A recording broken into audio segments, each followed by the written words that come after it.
enemy this one. Hi guys, my name is Ryan Turley. I'm a music production tutor at MVP Workshops, and today I'm going to be explaining to you the basics of the software Logic and how to use it, the basic tools and elements you'll need in order to create a composition. It's a pretty straightforward tutorial. I hope you enjoy it. Let's get to it. Welcome to Logic. This is a piece of software that you'll be able to create music production compositions in, songs, tracks, whatever you want to name it. This is the piece of software you can use in order to accomplish that. First off, what I wanted to show you was this window we're looking at. This window here is called the arrangement window. What the arrangement window is a place where you can lay out your track across the timeline, and down we would call that a tower. So you would basically have several instruments all layered over the top of each other to create the final sound, final piece, all there, and then you would extend it out in a pattern or an arrangement to create your final timed piece of music according to the time code of your track. So, going a bit more into this arrangement window, you can see there's a highlighted yellow bar here. What is that? We call that cycle region. That is what we loop a section with. So, up here, this here in the navigation bar is a cycle region, or a loop region, however you want to call it. It's all the same. You click on that, and it highlights this section here from 1 to 9, or 1 until the very end of the 8, where the 9 starts. So what we've highlighted there is an 8 bar.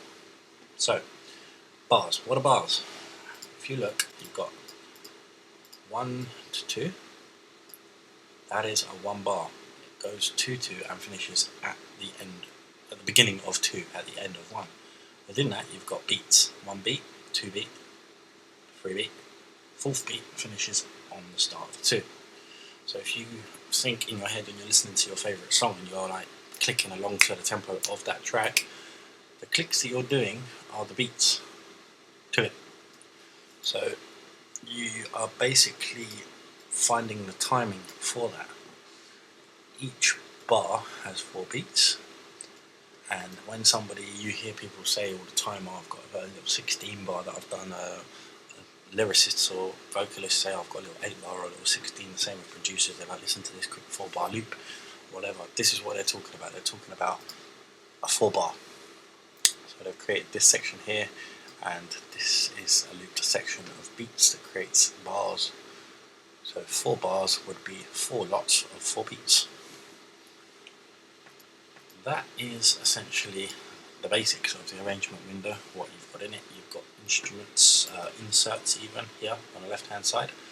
So I'm going to start off with a basic introduction to what you can put here. Let's go to Apple Loops. Apple Loops is a catalogue of pre-recorded sounds, so drums, samples, synthesized samples, guitars, all different types of things. Over here on the right hand side, let's click on it, Apple Loops. Once you open it up, you've got the filtering section here, so you can click on any one of these and filter down this catalogue of sounds you've got. I've already gone ahead and jumped ahead and done that. I've gone into synth, and I've already highlighted Fantasy Synth.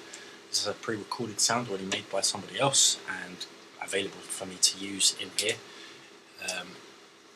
You can see here it's 16 beats. Now remember, 4 lots of 4 beats is a bar, so 4 beats is 1 bar. 16 beats is going to be a completed 4 bar, which stops at the 5. It doesn't mean it's a 5 bar, it is a 4 bar. Let's drag that out into the arrangement window. So now we have selected a loop and dragged it out. It's going to load into the arrangement window, but we get this dialog box pop up. And the reason we get this dialog box pop up is because the audio file contains tempo information. The tempo, 68 BPM, beats per minute. So beats, again, think about it, beats, 4 beats is 1 bar. 68 beats within a minute's time is the tempo of this loop that we're dragging in. So I'm going to go ahead and select don't import, because I don't want this at 68 BPM.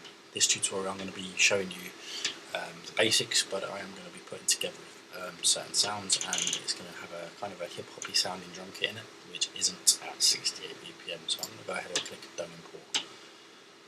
So my BPM for this project is set at 89 beats per minute.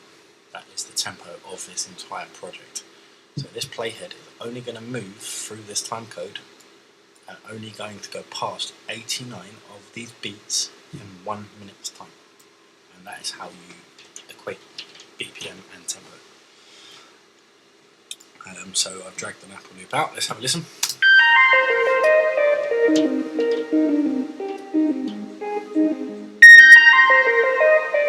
Sounds quite nice.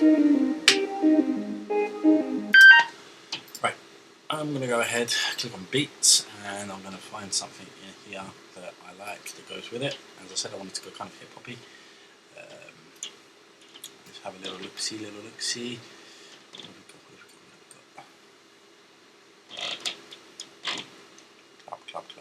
Club. Nope. There. Crossroads beat. As you can see, this is 32 beats at 89 BPM, hence the 89 BPM of the project. Let's drag this in and you'll see that the actual region itself is double the length. Now remember, the first region that we dropped in, the first loop we dropped in was 16 beats in length, which is 4 bars. This one is 32, which makes it 8 bars. Sorry, I just dragged that there.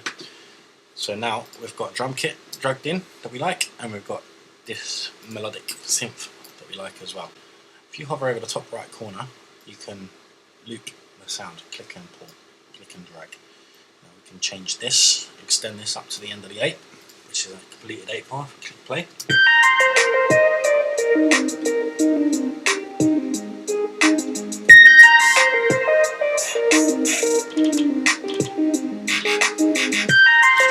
Guys, we're making a track. It's happening. The last thing I want to touch on in this is tools quickly. So we're using the pointer tool. We're selecting and dragging and moving using the pointer tool. Everybody knows that the pointer tool is in computing, all different pieces of software on the internet, wherever you are. You've always got a pointer tool to select, to do things, to click on anything you're doing.